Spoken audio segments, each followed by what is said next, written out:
বাবার সংজ্ঞা। দেবলীনা চ্যাটার্জি। তোমার কাছে তোমার বাবা হয়তো রাজার রাজা, আমার বাবা খুব সাধারণ, রোজ খেতে খাওয়া প্রজা। তোমার জন্য তোমার বাবা চাঁদ পেরে দিতে পারে, আমার বাবা হত দরিদ্র, খালি হাতে ঘরে ফেরে। তোমাদের বাবা খুব ফিটফাট, গায়ে স্যুট, হাতে ঘড়ি। জানো তো আমার বাবাটা ভীষণ অগোছালো, মুখ ভরা পাকা দাড়ি। তোমার হাতে নুন পোড়া ডালও বাবা খায় চেটে বাটি। আমি তো দারুণ রান্না করি, তবু বাবা বলে মোটামুটি। তোমাদের জন্মদিনে বাবা দামি উপহার দেয়, আমার বাবা এতই আনমনা, দিনটাই ভুলে যায়। তোমার বাবা হাত ধরিয়ে রাস্তা করায় পার, আমার বাবা নিজেই পারে না, আমি হাত ধরি তার। তোমাদের বাবা তোমাদের হাতে খরচের টাকা দেয়, আমি টিউশনি করে মাস সারা পেলে বাবার ওষুধ কিনতে হয়।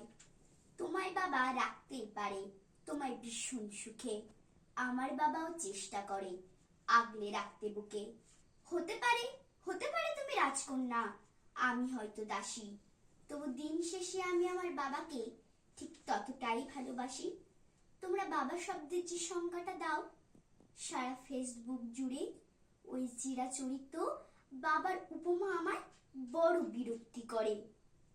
আমার বাবা তোমাদের করা ব্যাখ্যার মতো নয়, তাই ওগুলো দেখলে নিজের ওপরে বড় অভিমান হয়। তোমাদের বাবা নিজে না খেয়ে তোমাদের মুখে ধরে, এদিকে আমার জন্য তুলে রাখা লিচু বাবা খেয়ে নেয় চুরি করে। বোঝেই না উনি এত শত কথা, বড় সরল জানো, তাই তো এমন জটিল সমাজে ভীষণ বেমানানো। শাসন যদিও করে না, তবে হ্যাঁ খুব ধরে। অথচ বন্ধু মহলে আমার পেছনে আমারই তারিফ করে। আমি নিজেও ওনাকে বকাঝকা করি ভুল করলে আকস্মাত, আবার কেউ ওনার দিকে আঙুল তুললে ভাঙতে পারি সে হাতও। বাবা পরীক্ষার আগে সংশয় বলে, হ্যাঁ রে পাস করবি তো বল। রেজাল্ট বেরোলে ভালো হলে তার দু চোখেই জল।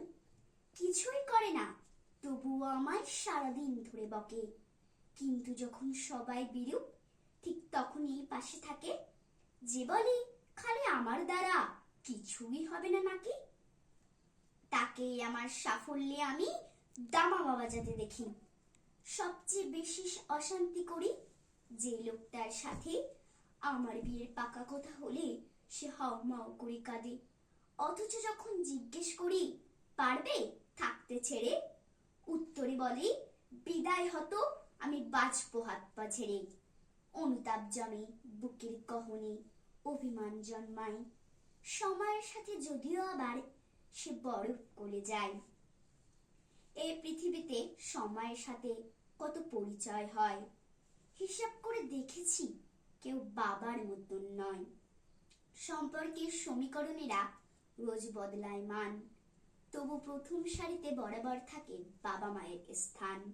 ঝগড়া ঝামেলা অভিমান এসব এত কিছুর পরেও আমায় একটা বিষয় ওনার প্রতি দুর্বল করে বড়। আমাকে আমার প্রিয় মানুষেরা এত নামে ডাকলেও বাবার মতো মা আমার বলে কই ডাকে না তো কেউ। সকলকে ধন্যবাদ।